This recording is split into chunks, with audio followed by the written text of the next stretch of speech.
जैसे मित्रों, मैं पंडित राजीव झा आप सभी का एक बार फिर से अपने YouTube चैनल पर हृदय से स्वागत करता हूं। मित्रों, जैसा कि आप लोगों को पता है, आज ज्येष्ठ मास के कृष्ण पक्ष की एकादशी तिथि है।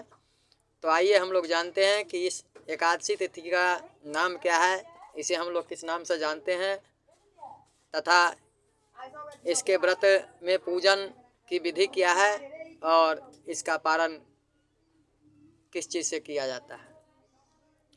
तो चलिए, वीडियो को शुरू करने से पहले आप लोगों से रिक्वेस्ट है कि यदि मेरे द्वारा दी गई जानकारी सही लगे तो कृपया मेरे चैनल को लाइक करें, सब्सक्राइब करें और अधिक से अधिक शेयर करें।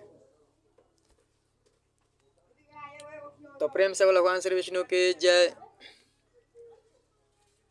युधिष्ठिर कहते हैं कि हे जनार्दन, ज्येष्ठ मास के कृष्ण पक्ष की एकादशी तिथि का क्या नाम है? मैं उसका महात्म्य सुनना चाहता हूँ। उसको आप कहने में सामर्थ्यवान है, अतः आप कृपा पूर्वक मुझे कहिए। श्री कृष्ण बोले, हे राजन, तुमने संसार के हित के लिए बहुत सुंदर प्रश्न किया है। यह एकादशी बहुत पुण्यों को देने वाली और बड़े बड़े पापों को नष्ट करने वाली है। हे राजेंद्र, यह अपरा एकादशी अनंत फल को देने वाली है। जो अपरा का व्रत करते हैं वे संसार में प्रसिद्ध हो जाते हैं।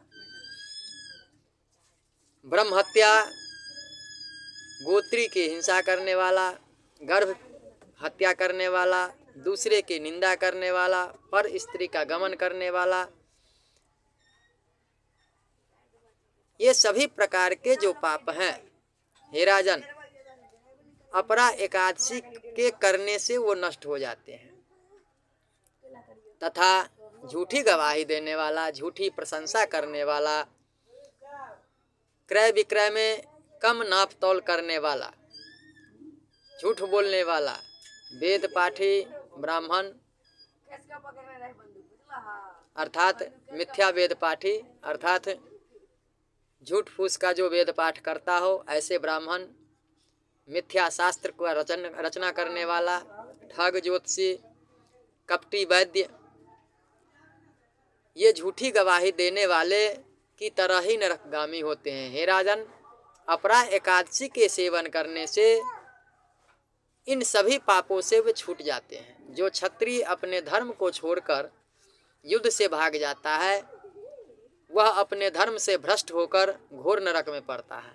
हे राजन, अपरा एकादशी का सेवन करने से वह भी निष्पाप होकर स्वर्गलोक को प्राप्त करता है। जो शिष्य विद्या पढ़कर अपने गुरु की निंदा करता है, जो बड़े बड़े पातक से युक्त होकर नरक को जाता है, अपरा का सेवन करने से वह मनुष्य भी सदगति को प्राप्त हो जाता है। हे राजन, मैं अपरा एकादशी की महिमा कहता हूँ, उसे सुनो। कार्तिक पूर्णिमा को तीनों पुष्कर में स्नान करने से जो फल मिलता है, मकर के सूर्य में, माघ में, प्रयाग में स्नान करने से जो फल मिलता है, काशी में शिवरात्रि का व्रत करने से जो फल मिलता है, गया में पिंडदान करने से जो फल मिलता है, सिंह राशिस्थ बृहस्पति में गौतमी नदी में स्नान करने से मनुष्य को जो फल प्राप्त होता है, कुंभ में केदारनाथ के दर्शन से और बद्रिका आश्रम की यात्रा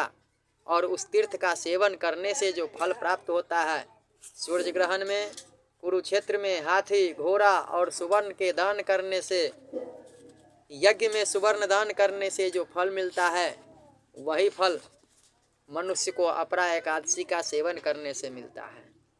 अर्घ्य, प्रसूता गौ, सुवर्ण और पृथ्वी दान करने से जो फल मिलता है, वही फल मनुष्य को अपरा एकादशी का व्रत करने से मिलता है।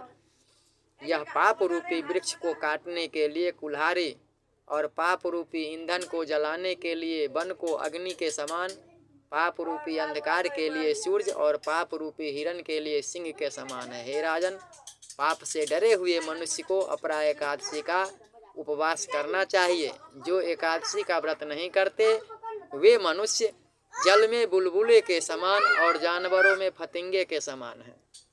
वे मरने के लिए ही संसार में जन्म लेते हैं। अपरा का व्रत और वामन देव जी की पूजा करके जो मनुष्य सब पापों से छूटकर विष्णु लोक को जाता है। हे राजन, संसार के हित के लिए मैंने तुमसे भगवान विष्णु की यह अपरा एकादशी नाम की व्रत कथा कहा।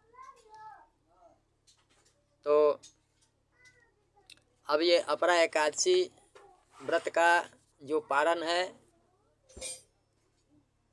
ये तिल से इसका पारण करने का विधान बतलाया गया है।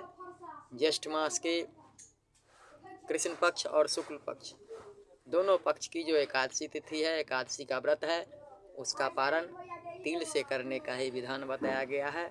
अतः तिल से ही पारण करें और मेरे चैनल को सब्सक्राइब करें, वीडियो को लाइक करें, अधिक से अधिक शेयर करें तथा घंटी का निशान दबा दें ताकि हम कोई वीडियो लोड करें तो तुरंत उसका नोटिफिकेशन आप लोगों तक पहुंच जाए। जय श्री राम।